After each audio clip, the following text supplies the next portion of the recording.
Om Shanti.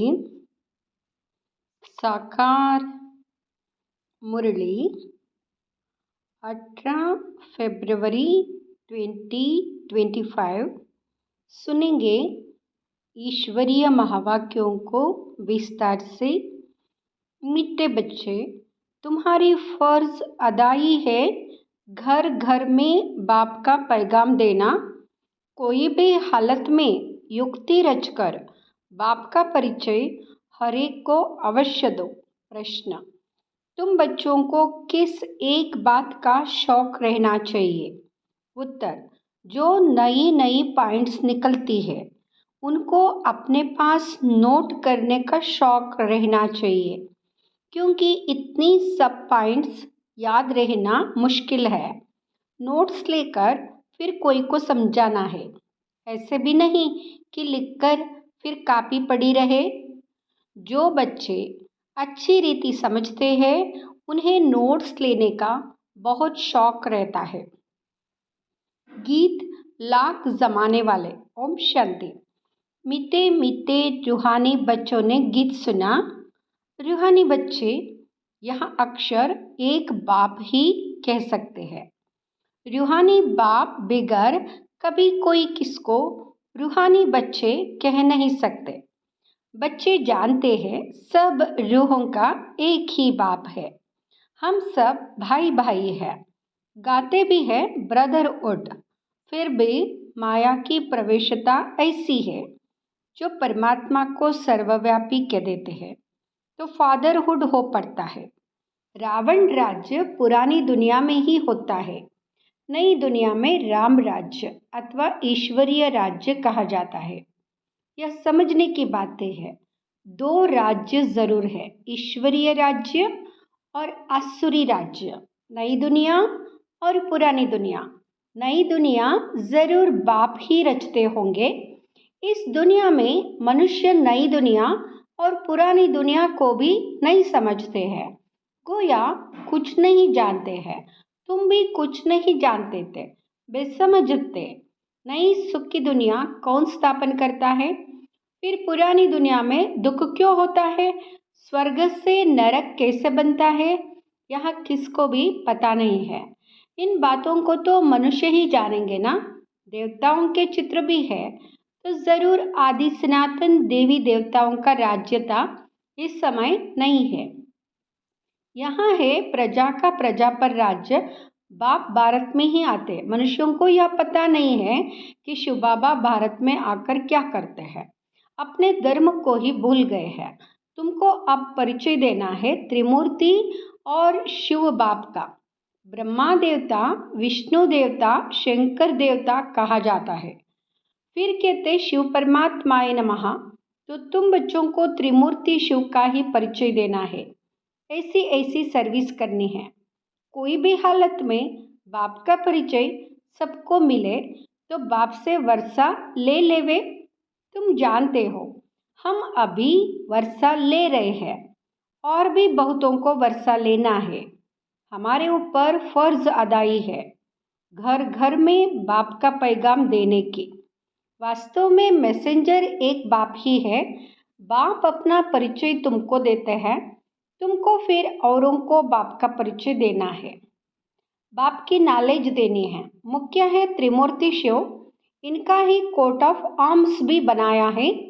Government इनका यथार्थ अर्थ नहीं समझती है।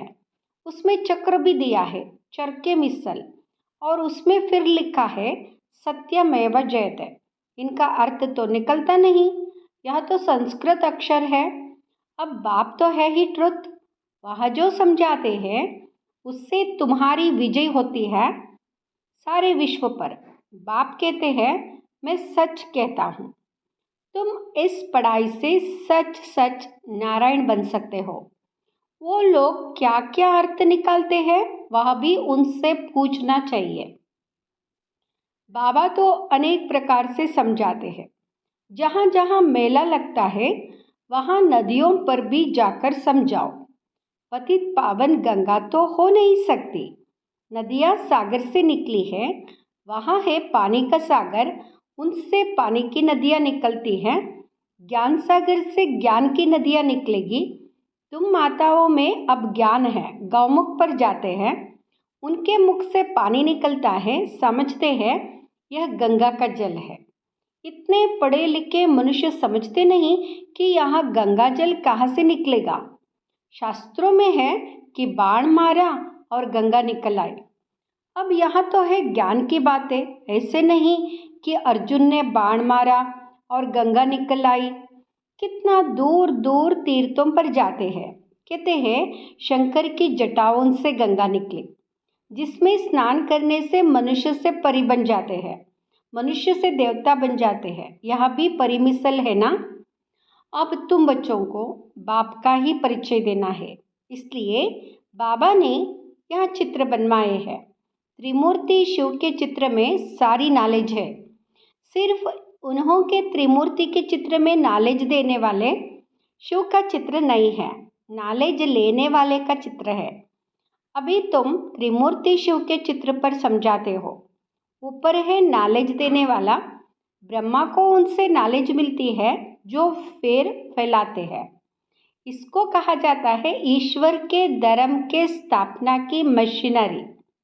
यह देवी देवता धर्म बहुत सुख देने वाला है। तुम बच्चों को अपने सत्य धर्म की पहचान मिली है। तुम जानते हो हमको भगवान पढ़ाते हैं, तुम कितना खुश होते हो। बाप कहते हैं तुम बच्चों की खुशी का पारावार नहीं होना चाहिए, क्योंकि तुम्हें पढ़ाने वाला स्वयं भगवान है। भगवान तो निराकार शिव है, ना कि श्री कृष्ण। बाप बैठ समझाते हैं सर्व का सद्गति दाता एक है। सद्गति सतयुग को कहा जाता है, दुर्गति कलयुग को कहा जाता है। नई दुनिया को नई, पुरानी को पुरानी ही कहेंगे। मनुष्य समझते हैं अभी दुनिया को पुराना होने में 40,000 वर्ष चाहिए। कितना मूंझ पड़े हैं, सिवाय बाप के इन बातों को कोई समझा ना सके। बाबा कहते हैं मैं तुम बच्चों को राज्य भाग्य दे, बाकी सबको घर ले जाता हूँ। जो मेरी मत पर चलते हैं वह देवता बन जाते हैं। इन बातों को तुम बच्चे ही जानते हो, नया कोई क्या समझेगा। तुम मालियों का कर्तव्य है बगीचा लगाकर तैयार करना। बागवान तो डायरेक्शन देते हैं, ऐसे नहीं बाबा कोई नयों से मिलकर ज्ञान देगा। यह काम मालियों का है। समझो बाबा कलकत्ते में जाए तो बच्चे समझेंगे हम अपने ऑफिसर को, फलाने मित्र को बाबा के पास ले जाए। बाबा कहेंगे वह तो समझेंगे कुछ भी नहीं, जिसे बुद्धू को सामने ले आकर बिठाएंगे। इसलिए बाबा कहते हैं नए को कभी बाबा के सामने लेकर ना आओ। यह तो तुम मालियों का काम है, ना कि बागवान का। माली का काम है बगीचे को लगाना। बाप तो डायरेक्शन देते हैं ऐसे ऐसे करो। इसलिए बाबा कभी नए से मिलता नहीं है, परंतु कहाँ मेहमान होकर घर में आते हैं तो कहते दर्शन करें। आप हमको क्यों नहीं मिलने देते हो? शंकराचार्य आदि पास कितने जाते हैं। आजकल शंकराचार्य का बड़ा मर्तबा है, पढ़े लिखे हैं, फिर भी जन्म तो विकार से ही लेते ना। ट्रस्टी लोग गद्दी पर कोई को भी बिठा देते हैं। सबकी मत अपनी अपनी है। बाप खुद आकर बच्चों को अपना परिचय देते हैं कि मैं कल्प कल्प इस पुराने तन में आता हूँ। यह भी अपने जन्मों को नहीं जानते हैं। शास्त्रों में तो कल्प की आयु ही लाखों वर्ष लगा दी है। मनुष्य तो इतने जन्म ले नहीं सकते हैं। फिर जानवर आदि के भी योनियां मिलकर 84 लाख बना दिया है। मनुष्य तो जो सुनते हैं सब सत सत करते रहते हैं। शास्त्रों में तो सब है भक्ति मार्ग की बातें। कलकत्ते में देवियों की बहुत शोभावान सुंदर मूर्तियां बनाते हैं, सजाते हैं, फिर उनको डुबो देते हैं। यह भी गुड़ियों की पूजा करने वाले बेबी सी ठहरे, बिल्कुल इनोसेंट। तुम जानते हो यह है नरक। स्वर्ग में तो अथाह सुख थे। अभी भी कोई मरता है तो कहते हैं फलाना स्वर्ग पधारा, तो जरूर कोई समय स्वर्ग था। अब नहीं है, नरक के बाद फिर जरूर स्वर्ग आएगा। इन बातों को भी तुम जानते हो। मनुष्य तो रिंचक भी नहीं जानते, तो नया कोई बाबा के सामने बैठ क्या करेंगे। इसलिए माली चाहिए जो पूरी परवरिश करे। यहाँ तो माली भी डेर के डेर चाहिए। मेडिकल कॉलेज में कोई नया जाकर बैठे तो समझेगा कुछ भी नहीं, यहाँ नॉलेज भी है नहीं। बाप कहते मैं आया हूँ सबको पावन बनाने, मुझे याद करो तो पावन बन जाएंगे। इस समय सब है तमोप्रधान आत्माएं, तब तो कह देते आत्मा सो परमात्मा, सब में परमात्मा है, तो बाप थोड़े ही बैठ ऐसों से माता मारेगा। यह तो तुम मालियों का काम है, कांटों को फूल बनाना। तुम जानते हो भक्ति है रात, ज्ञान है दिन। गाया भी जाता है ब्रह्मा का दिन ब्रह्मा की रात। प्रजापिता ब्रह्मा के तो जरूर बच्चे भी होंगे ना। कोई को इतना भी अक्ल नहीं जो पूछे कि इतने ब्रह्मा कुमार कुमारियां हैं, इनका ब्रह्मा कौन है। अरे प्रजापिता ब्रह्मा तो मशहूर है, उन द्वारा ही ब्राह्मण धर्म स्थापन होता है। कहते भी है ब्रह्मा देवताए नमः। बाप तुम बच्चों को ब्राह्मण बनाए फिर देवता बनाते हैं। जो नई नई पॉइंट्स निकलती है उनको अपने पास नोट करने का शौक बच्चों में रहना चाहिए। जो बच्चे अच्छी रीति समझते हैं उन्हें नोट्स लेने का बहुत शौक रहता है। नोट्स लेना अच्छा है क्योंकि इतनी सब पॉइंट्स याद रहना मुश्किल है। नोट्स लेकर फिर कोई को समझाना है, ऐसे नहीं कि लिखकर फिर कॉपी पड़ी रहे।